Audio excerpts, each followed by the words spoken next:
let's first just go over the fact that addictions are not isolated to alcohol. They're not isolated to drugs. They're not isolated to any one particular thing. And we can become addicted to any numbing mechanism. And we don't need to be upset with this. We don't need to demonize this aspect, because what this is it's a protective mechanism to escape from trauma. We're thrust into a reality that is traumatizing from the split second that we're brought into this creation. And even before, we're traumatized in the womb. We're traumatized. Our mother is full of trauma. Her lineage is full of trauma. And that trauma is just bombarded all over us constantly. So it's a very natural thing for us to seek protection from this constant bombardment, this constant attack. So reframing our relationship with quote unquote addiction is essential to actually transmute this, to forgive ourselves for finding and to even be grateful for finding these aspects, these things, for at least for a time, to alleviate the pressure of those traumas. So it makes perfect sense why somebody would turn to drinking or drugs or pornography or sex or shopping or gossip or sports or whatever. It doesn't matter. They're all the same as far as what is the root cause of why we pursue that. We have different flavors of pursuits, different inclinations of things. We have different constitutions. We come in with different layers of karma, which manifest attached to certain chakras within us. And these chakras, these sort of flavors, cause us to pursue different forms of quote unquote addictions, numbing mechanisms. So having a holistic understanding of the why do we get here is really helpful, because then I can start to uncover, okay, what initially brought me here? How did I get to this space? And I have to be willing to really dive into that. It's not something that, and that's where conventional therapy, I'm not going to go out and say that all therapists aren't worth anything, but I will say that most of them are not. Most of them are just trained in the conventional ways, and they have these certain patterns and textbook ways that they go through certain aspects, and it can give the illusion of benefit for a time, but really it just creates a prolonged customer that has to keep coming back, and it feeds right into the pharmaceutical industry, because they're like, oh yeah, let me treat this addiction as quote unquote bad, but let me shove you into another addiction that I'm deeming good in this pharmaceutical drug. It's doing the same thing. So we haven't healed anything. We haven't solved any problem. I've just shifted you into a way that I can make money instead of you paying your bartender or your liquor store or your drug dealer. I'm going to be your drug dealer now. So, and of course they don't realize this. Forgive them, Father, for they know not what they do. But that's what's happening. So when we start to see that, then we can start to unwind from that madness. Forgive ourselves. Don't beat ourselves up for whatever sort of aspect we've fallen into, whatever form of addiction we've fallen into. I've had addictions. I still have addictions. There's still there. I've had my moments with, falling into stupid little games, where I was just I don't really want to focus my time on something. So I want to play some game on my phone or something like that. And it becomes an addiction. And if I beat myself up for that, it doesn't help with healing where that's coming from. And I don't get through it. So it's kind of like allowing myself to have that and see it, and then unravel the pattern of like why I got here. I've had addictions with food. Still do to some extent, like we all do. but I'll just speak for me. Food is still a driving force in my life, even though I've shifted what I eat towards a space of less harmful substances. Still just that driving force of like, what am I going to eat, and when I'm going to eat it, how much I'm going to eat, like it's still there. So, that's a form of addiction. I'm not going to beat myself up over it, because that doesn't help. Just being very vulnerable, personal. Pornography was a huge addiction of mine. There's those tentacles. I don't engage with that directly, but there are still those things, and we're all aware of like those ads and pictures, billboards, and whatever, that purposely trying to lure you back into that way of being. And I would be lying if I said I didn't have that draw at times. That lustful temptation. So addictions. I've done the drugs and alcohol, like that. Those have been pervasive in my 20s. Big addictions.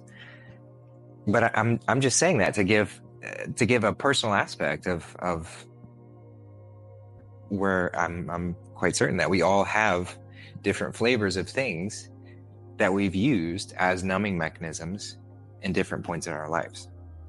Sometimes just for the sake of like not knowing what the hell else to do. Having a reality of that is so vacant and empty. So you mentioned your friends and still being in that party mode, like they're not quite ready to take that leap to recognize that system is designed for that. So they're using, and you too at times, we're using these numbing mechanisms just because like, I don't know what the fuck else to do. This world is so fucked up. And I feel so insignificant. I feel so small, powerless to be able to do anything about it. Now, of course, that's not true. But when we believe we are powerless, we become that. That's how powerful we are. We can make ourselves powerless just by believing it. So it does help to kind of paint the picture in that sense, and then give ourselves leniency and forgiveness, even gratitude for those mechanisms, like I said, to move away from the trauma, to protect ourselves from that. They acted as a barrier. And that's an aspect that things like AA. So yeah, we'll just move into the duality of the good things that those organizations can provide and the pitfalls, where they act as traps. And that's kind of what any solution that mainstream society presents to us, it's going to have a trap built into it, even if it appears like a solution. Just like religion, it appears like a solution. It appears like an avenue out of this world of suffering and trauma, but it's just a trap. It's a trap to get you believing that you're powerless and that you need a savior. AA gets you to believe that you are a worthless alcoholic or addict for the rest of your life. You stand up and you recite this spell every single meeting, and they force you to. I mean, I don't know. I've never been, but it doesn't seem like they really stand for anyone not repeating that very stereotypical line, "Hi, my name is Justin and I'm an alcoholic." "Hi, my name is Justin and I'm an addict." So right there at the beginning, I am identifying with something that is less than. I'm growing attached to this powerless being that's not real, this false identity. And then trying to build something off of that. So that's kind of looking at it from the detriment from that. Now, the silver lining and what's being attempted there, and what we can easily transmute with just subtle tweaks, is having the humility to truly and honestly take full responsibility that I want to change. I want to do something different. I don't want that reality any longer. And in order to do that, I have to be humble enough to actually acknowledge, like, okay, yeah, this cause is producing an effect in my life that I am now have outgrown. I don't need to hide from these traumas any longer. I don't need to numb out with these ways. I'd rather transmute them in a different way. So that's kind of the underlying reason why they say you need to repeat that line at the beginning, "Hi, my name is Justin and I'm an alcoholic," is to put it all out there and be willing to leave it. But saying that isn't leaving it. It's just growing attached to it.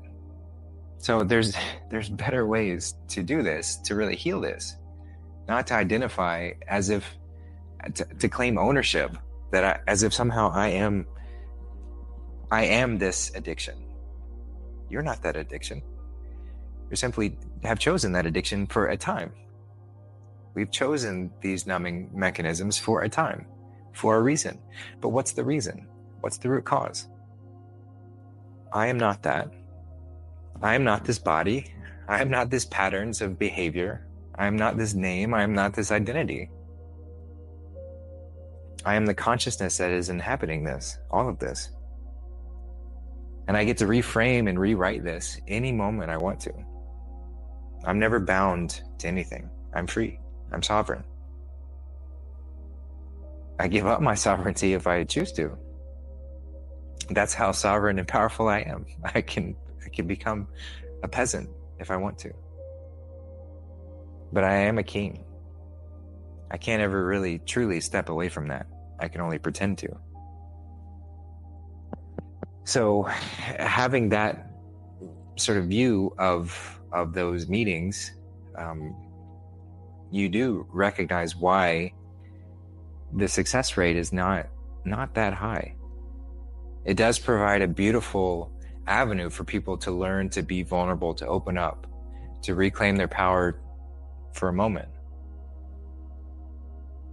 But then each time it's like cut back down and reinforced of this victim mentality, this false identity that I have to stay with and own. So my name is Justin, and really I'm not my name, and I'm certainly not an alcoholic. I chose to drink for the time because this world was fucked up. But hey, I don't want to drink any longer because I don't really like the effects it has. So let's reframe. Let's try something different. And let's talk about that. I always thought it was so unfortunate that the only spaces that people got to come and speak in that open, beautiful way, because that type of connection is phenomenal. But why does it have to be so bound to this addict identity? Why can't we have groups all around? Men's groups, women's groups, just groups in general of people coming together and sharing their stories, sharing their traumas. Not in a sense of identifying with the trauma, but just like, hey, yeah, this was fucked up, but I want to move through this. Here, let me offer some ways that I move through mine. Or here, let me help you see from let me help you.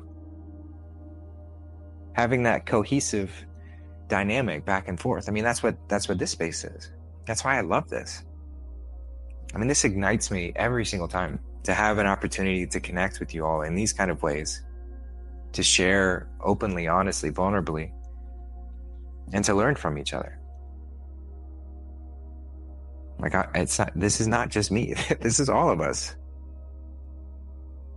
And all we're doing is just adding our energy to it. Even just being here as a listener, pouring that energy into the space and saying, I want to experience that elevation, and I want to help to elevate others.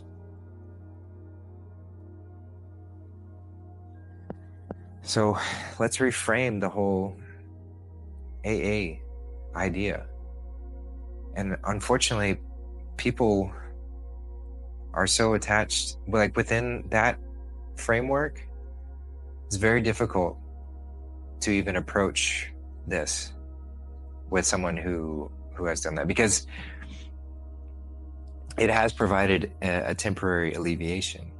You know, someone who has turned to the addiction, turned to the substance or whatever sort of numbing mechanism, and then found a way out of it through this connection. So you do that, you numb out because you're in a disconnected state. We're traumatized and we're disconnected from ourselves, each other, from God. That's the root cause of all the problems that we face. And then here's a space where it has a semi-pure form of connection, you know, but I'm not really getting connected to myself fully because I'm connecting to a false identity that I'm creating, that is the addict, the alcoholic. So it's only it's partially there, but even that partially there feels so much better than what I felt before. It's like a temporary solution. It feels really good. So it's hard to broach the subject with people who have felt that uplifting from what was before, not knowing that there's something that's so much better. You know, makes it difficult to approach that. I mean, this is really quite the same as people who really identify with the carnivore diet as bringing them health and regeneration, just a sense of energy, vitality. And for someone like me to say, well, yeah, I mean, yes, you will experience a temporary sense of that, and it might last you for some time. And comparatively to the state of poor health that you were in before, of eating all sorts of processed garbage and stuff that your body really can't digest, moving to a simpler form and having this sort of false life force harvesting brought into play, you are going to feel better for a time. But it's only going to be temporary. But if I bring that and they're still attached to that, then the fight comes out. You know, oh, how dare you try and take away this feeling, this sensation of health that I'm experiencing. You're trying to bring me back into the decay and the poor health I was experiencing before. That sense of attachment comes out. So it's very similar to this, of people who are very attached to the AA meetings as if that's the end all be all. That's what has to get me out of it. So I'd love to continue having these kind of discussions around it, and we don't need to like do away with the model entirely. Like the 12-step program seems to do a pretty good job.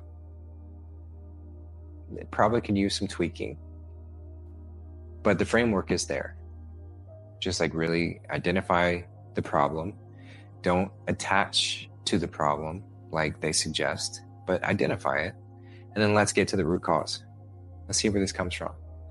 And the only way that I'm going to be able to genuinely see the root cause of the problem is if I'm genuinely open to the full holistic truth about how this society was created and that we've been lied to about everything. So if that's not the foundation, we're not going to get there.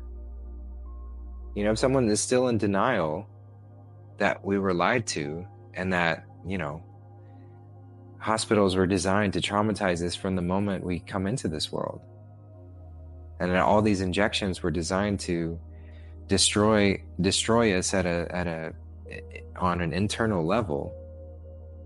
And all these foods, quote unquote foods we've been eating, are just toxic garbage designed to kill us and keep us in a poor health state to where our body is just in pain all the time. And where the news is just feeding us fear to constantly keep us in a state of turmoil. And our politicians were just they were just accepting money to feed us into the slavery system further. So if all those things can't be discussed, not to mention the fact that, we live on a level stationary plane and we've been lied to about our history, and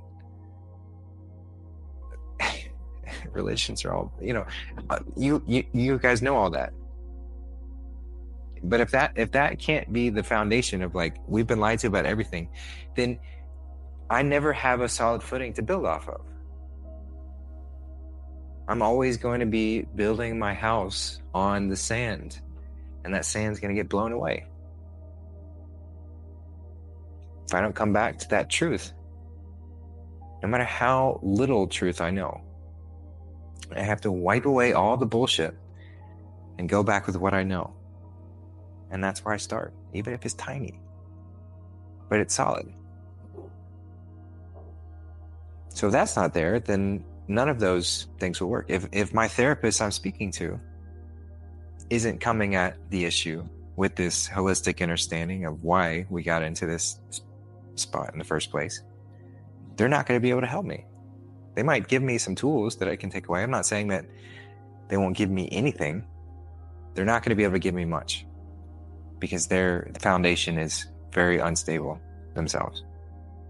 So yeah, that's really the crux of reframing our relationship with addiction. It's not beating ourselves up for what it is, but just a recognition, like, hey, I want to do something different. I don't want to be drawn into that. And if I have moments like, okay, this is a traumatizing experience still, I fell. I'm going to get back up. I'm not going to beat myself up. I'm not going to harbor any further, anger or suffering because of it. Just, okay, I slept here. I ate the French fries, whatever it is. Like, I had the experience, like I came to Italy. I ate the pasta. I got sick. It didn't feel good. But I'm not going to add to that by beating myself up. I'm just going to recognize, like, hey, okay, I didn't like that. I didn't like that feeling. Not really worth it. Sure, it was delicious. But is it worth it? No. And we just move forward in that way.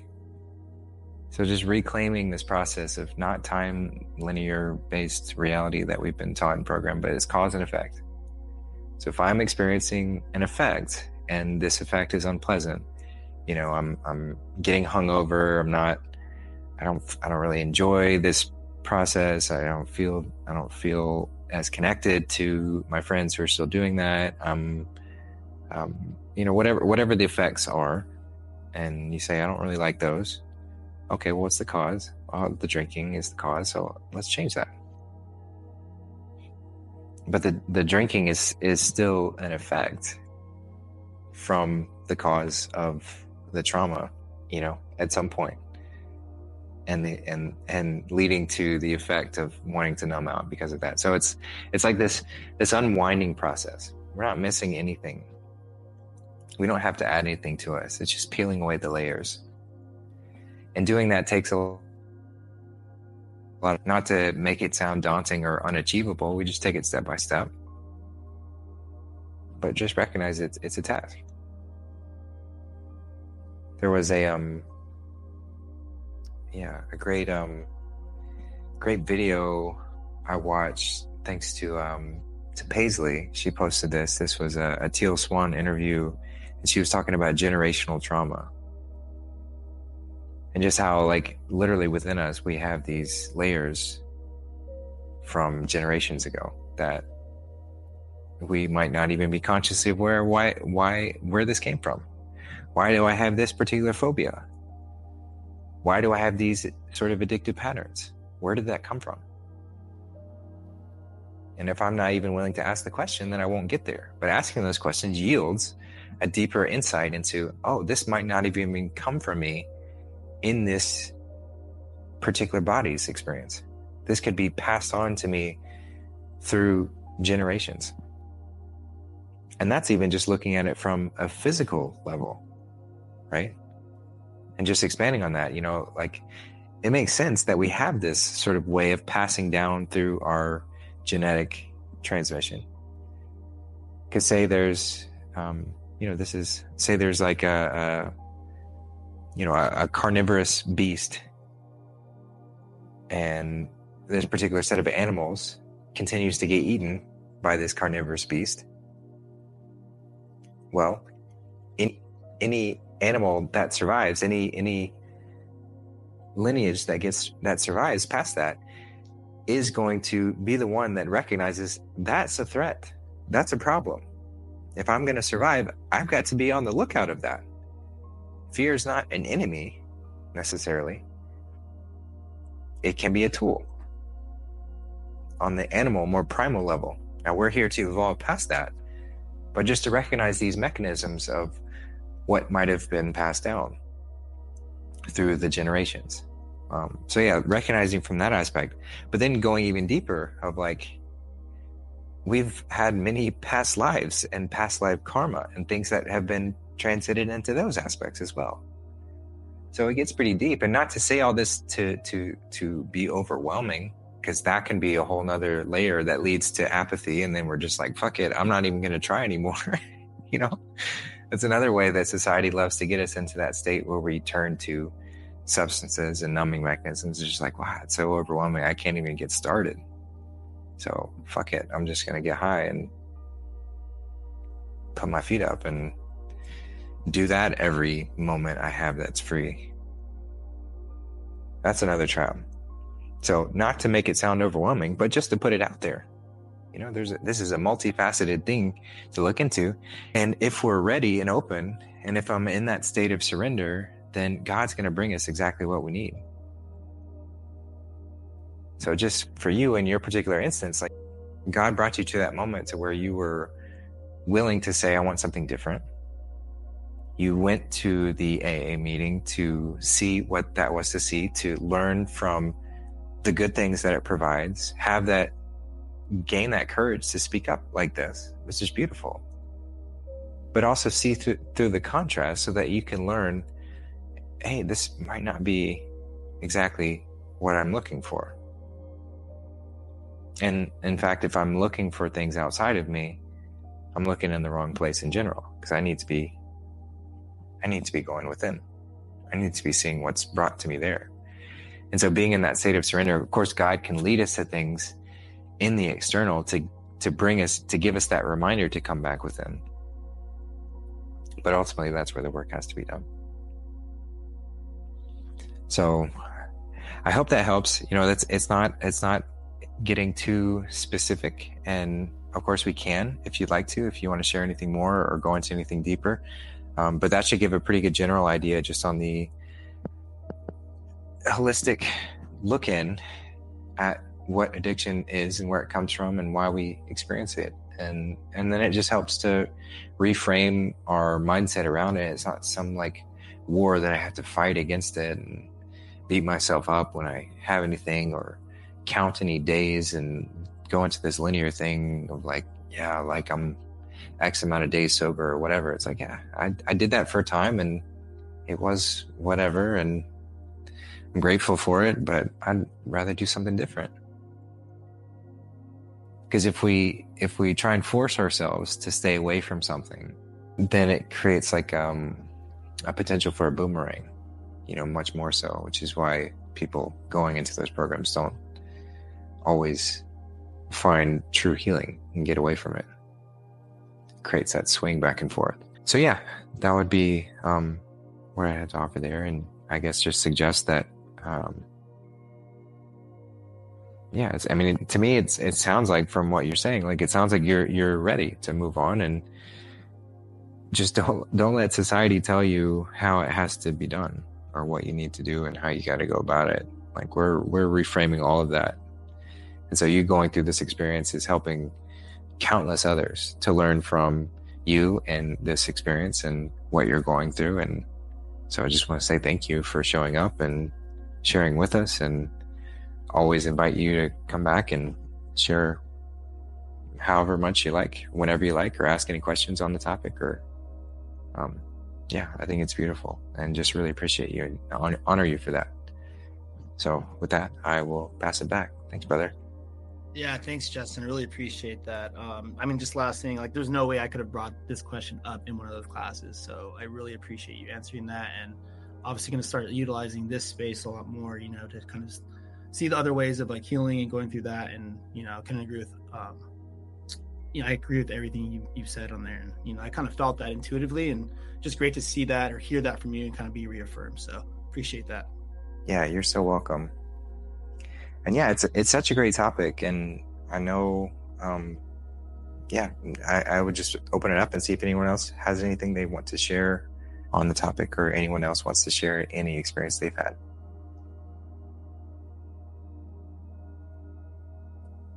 Hey guys, I wanted to add that what we're actually doing, even just by having a discussion like this, is we are taking those systems and the formats that we would usually go through. Okay, this is what I need to do now. I need to reach out and do this program that's actually going to create a lot of need and want and expectation and attachment to myself and to it.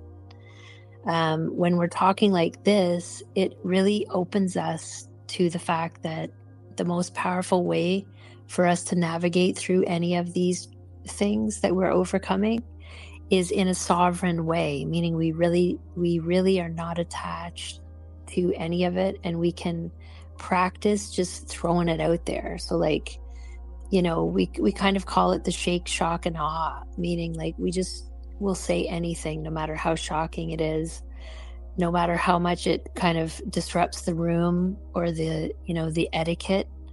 So just saying like, if, you know, I know that everybody in this group has been so beautifully open about their traumas, and about things that have happened to them. And that's really just putting it out there and just saying it. Not only does your whole body relax and release into just being able to like utter it and have a group of people hear you, because once you're heard, your higher self goes right into healing and lifting and clearing and getting to the root of the problem, instead of just, you know, placing you in that place of worship and trying to be saved through it, or, you know, having the pressures of all of that. I think that the sovereign soul walking the earth is the most powerful thing to witness, and it inspires those that have not quite got there for one, you know, for one reason or another, to really just open themselves to just put it out there, just say it out loud, just shock people, just be bold and be blunt and speak just how it is, like a raw truth, and you'll be amazed at how your body begins to heal.